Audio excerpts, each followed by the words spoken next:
تکلیف تو سمجھو، 7 فٹ کا سونا جوان اور نشے کا عادی ہے تو کسی نالی میں پڑا ہوا ہے. اور میں نے کہا اس قوم کے ساتھ اس سے بڑا بھیانک مذاق کیا ہوگا. کوئی دانشور تھا بڑا ظالم. اس ظالم سے کوئی مشورہ لینے آیا. اس نے آ کے کہا تو بڑا ظالم ہے، بڑے کڑوے مشورے دیتا ہے، میرا ایک دشمن ہے، میں اس سے بدلہ لینا چاہتا ہوں، میرا دل کرتا ہے اس کا بچہ قتل کر دوں تاکہ وہ تڑپے. تو ظالم نے کہا اسے قتل نہ کر، وہ تو اس کا بعد 2-4 مہینے رو کے چپ کر جائے گا. پھر میں سخت سزا دینا چاہتا ہوں، مشورہ دے. تو اس نے کہا اس کے بچے کو نشے پہ لگا دے. جس کا بچہ نشہ کرے گا وہ باپ روز مرے گا، روز جیے گا، وہ ماں روز مرے جیے گی، نشے پہ لگا دے. اس قوم کے ساتھ سب سے بڑا ظلم یہ ہوا کہ ملت کا جوان نشے پہ لگ گیا، ڈرگز پہ لگ گیا. اتنے تباہ حالات ہوئے کہ جوان چڑھتی جوانیاں.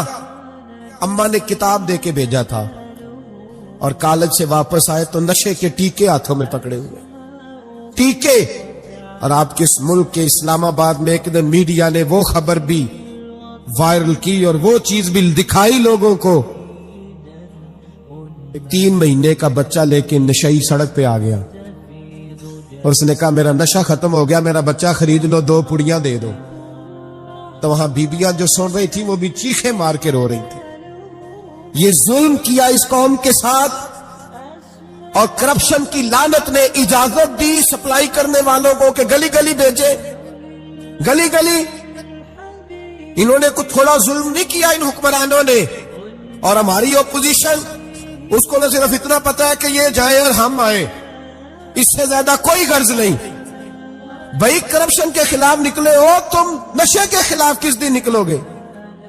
جوئے کے خلاف کس دن؟ قوم تو مر رہی ہے نشے سے، اس کے خلاف میدان میں کب آؤ گے؟ صرف اتنا ہے کہ یہ جائیں اور ہماری باری آئے، اس سے زیادہ کچھ نہیں. جتنے مجرم وہ ہیں اتنے ہی تم بنتے جا رہے ہو، اس لیے کہ اصل بات پر نہ وہ آتے ہیں اور نہ اصل بات پر یہ آتے.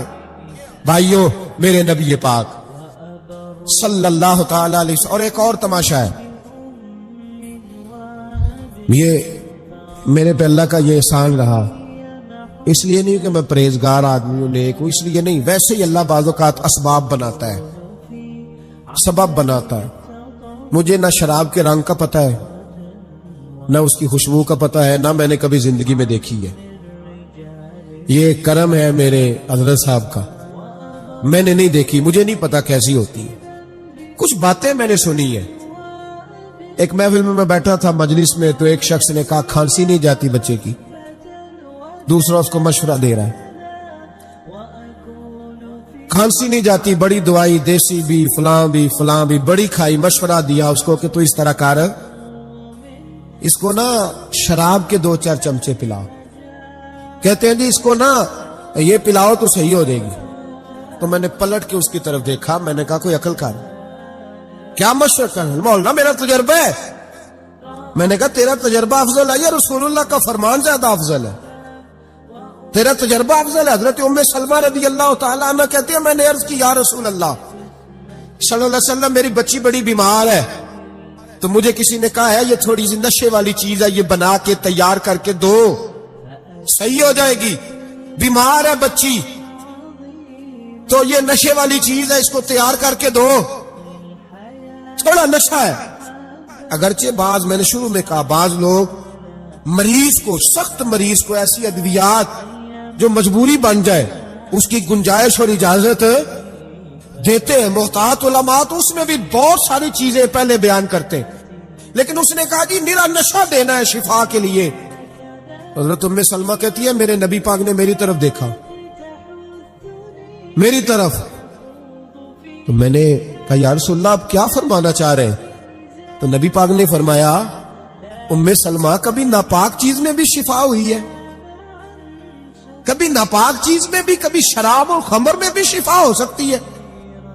شفا رب کریم نے رکھی ہے پر شہد کے اندر رکھی ہوئی ہے، شفا اللہ نے رکھی ہے قرآن مجید میں رکھی ہوئی ہے. تو اس میں بھی کبھی یہ حضور نے بیان کیا ہے کہ اس کے اندر شفا ہو سکتی، تو امت کتنی دلیری کرتی ہے. جو یہ مشورے دیتی ہے کہ اس کے اندر نشہ ہے، شراب ہے، تو کھانسی چلی جائے گی، تو فلانی بیماری چلی جائے گی، نہ آؤ ان چیزوں پہ، نہ اپنے ایمان کو خرابی دو، اور نہ ایسی باتیں کرو جس سے کہ ڈائریکٹ رسول اللہ صلی اللہ علیہ وسلم کے واضح ارشادات کی مخالفت ہو۔ میرے نبی پاک صلی اللہ علیہ وسلم نے فرمایا، اور پھر کچھ لوگ کہتے ہیں تھوڑی پی ہے جی۔ اب تو میں تجزیے میں پڑھ رہا تھا کہ ایسی شراب ایجاد ہو گئی ہے، لوگ شراب پیتے ہیں اور وہ مست بھی رہتے ہیں، کار بھی چلاتے رہتے ہیں، کہتے ہیں جی نہیں ہمارا ذہن معاف نہیں ہوا تو یہ والی صحیح ہے، نشہ نہیں لاتی۔ میرے نبی پاک صلی اللہ علیہ وسلم نے فرمایا جس چیز کی تھوڑی مقدار زیادہ مقدار حرام ہے، اس چیز کی تھوڑی مقدار بھی حرام ہے، جس کی زیادہ مقدار حرام ہے اس کی تھوڑی بھی۔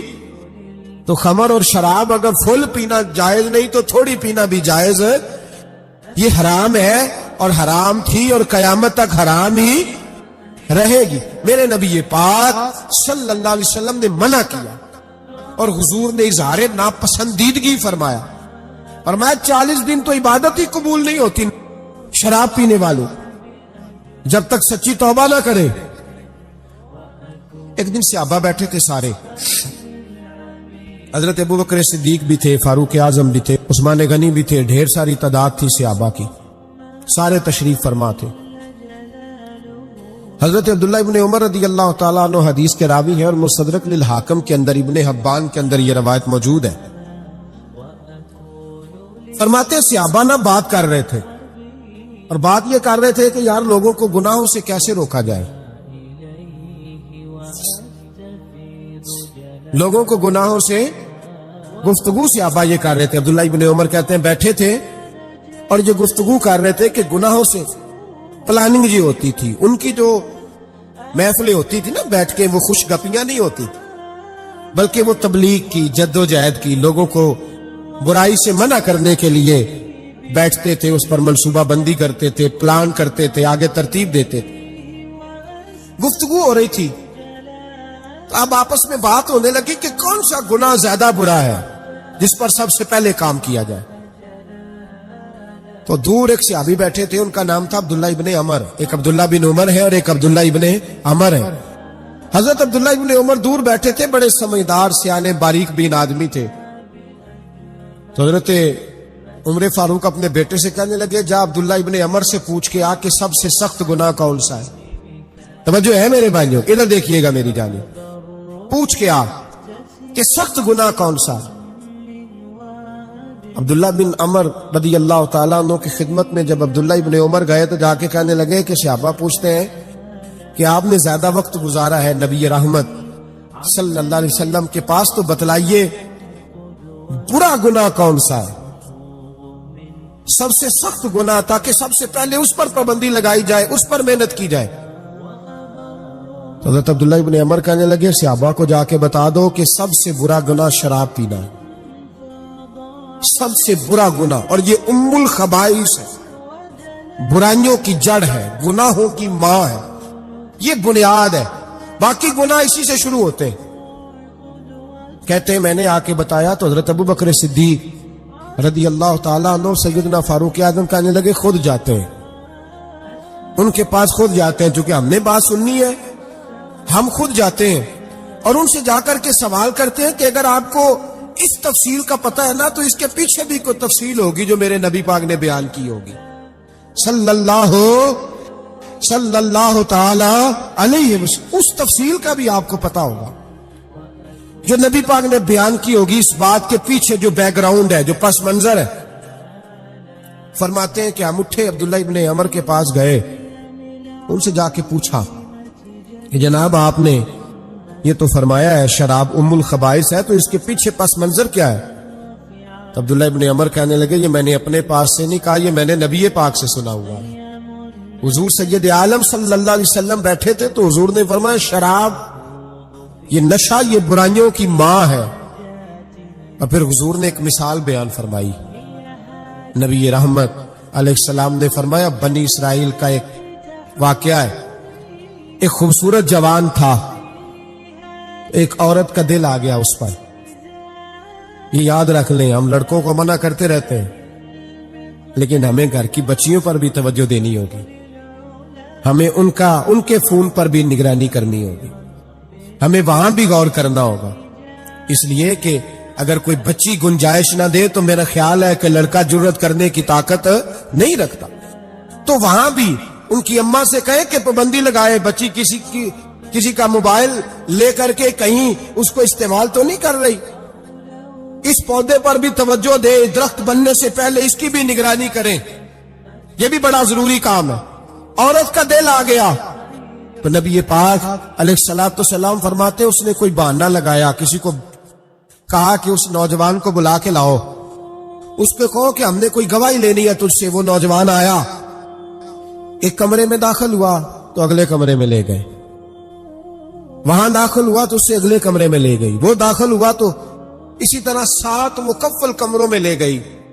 میرے کریم رسول میرے محبوب پاک علیہ السلام فرماتے ہیں, صحابہ کو سمجھا رہے ہیں میٹھے لب و لہجے میں, فرماتے جب سب سے پچھلے کمرے میں لے گئی تو ایک لڑکا بندھا ہوا تھا وہاں رسیوں سے, شراب کا پیالہ پڑا ہوا تھا.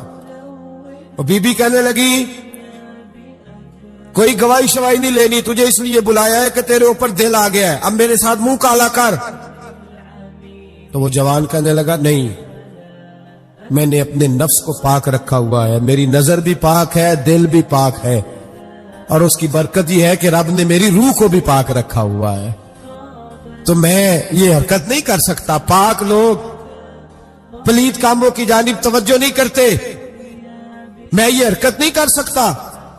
اقبال نے اپنے بیٹے کو دعا دی تھی, اس نے کہا تھا حیا باقی نہیں ہے زمانے کی آنکھ میں, خدا کرے کہ رہے تیری جوانی بے داغ, خدا کرے کہ رہے تیری جوانی بے داغ. کہا میرے ساتھ منہ کالا کر, اس نے کہا میں نہیں کرتا. کہنے لگی چل پھر اس کو قتل کر, اس کو میں نے باندھا ہوا. اس نے کہا میں قتل کیوں کروں, میری کیا دشمنی ہے. کہا پھر شراب پیو, کہا میں شراب بھی نہیں پیتا. تو کہنے لگی اب تو میں نے تجھے اپنے چنگل میں پھانس لیا ہے, اب تو یہاں سے بچ کے جا نہیں سکتا, اور اگر تو باہر جائے گا تو میں شور کروں گی, لوگ جمع کروں گی, اس نے میری عزت آبرو پہ ہاتھ ڈالا ہے, تو بچ تو نہیں سکتا, ایک کام تو کرنا پڑے گا. محبوب فرماتے ہیں اس نوجوان نے سوچا کہ زنا بھی بہت بڑا جرم ہے, قتل بھی بہت بڑا گناہ ہے, چلو اب مجبوری ہے تو شراب پی لیتا ہوں. لیکن وہ سمجھا نہ کہ شراب تو بنیاد ہے. اس نے ایک پیالہ جو پیا, کہنے لگا ایک اور دے دو. دوسرا پیا تو کہنے لگا ایک اور دے دو. اب 3 پیالے 3 بوتلیں شراب جو پی چکا تو خماری چڑھ گئی. اب اس عورت کے قریب جانے لگا کہ میں تیرے ساتھ زنا کروں گا. اس نے کہا جب تک میں قریب نہیں آنے دوں گی جب تک تو اسے قتل نہ کرے. اس نے اسے قتل بھی کیا, زنا بھی کیا. تو محبوب فرمانے لگے یہ قتل اور زنا جو ہوا ہے تو یہ شراب کی وجہ سے ہوا ہے. گویا شراب وہ جرم ہے جو قتل بھی کرائے گی, جو زنا بھی کرائے گی.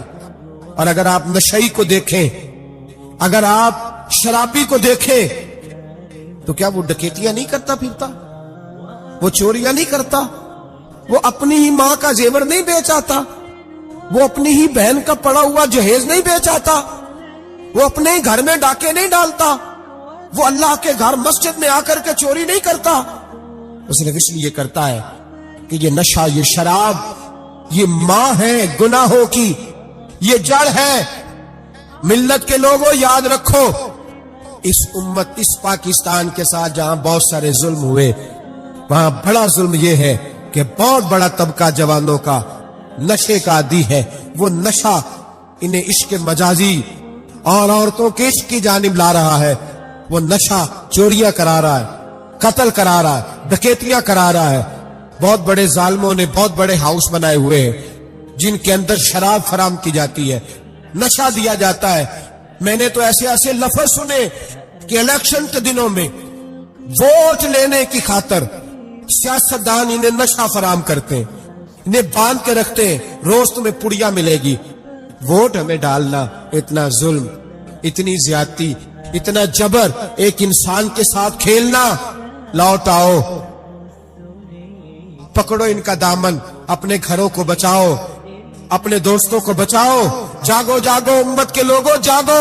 میرے نبی پاک صلی اللہ علیہ وسلم کے کلمہ گو لوگوں کو بچاؤ. ان پر اگر سختی کرنی پڑتی ہے تو کرو, پیار کرنا پڑتا ہے تو کرو, محنت کرو, جدوجہد کرو. ایک صحابی تھے نعمان بن عبداللہ, کیونکہ عرب کے لوگ شروع سے شراب پیتے تھے, حرام نہیں, بعد میں حرام ہوئی. ایک دن غلطی ہو گئی, شراب پی لی, پھر سے بھول گئے.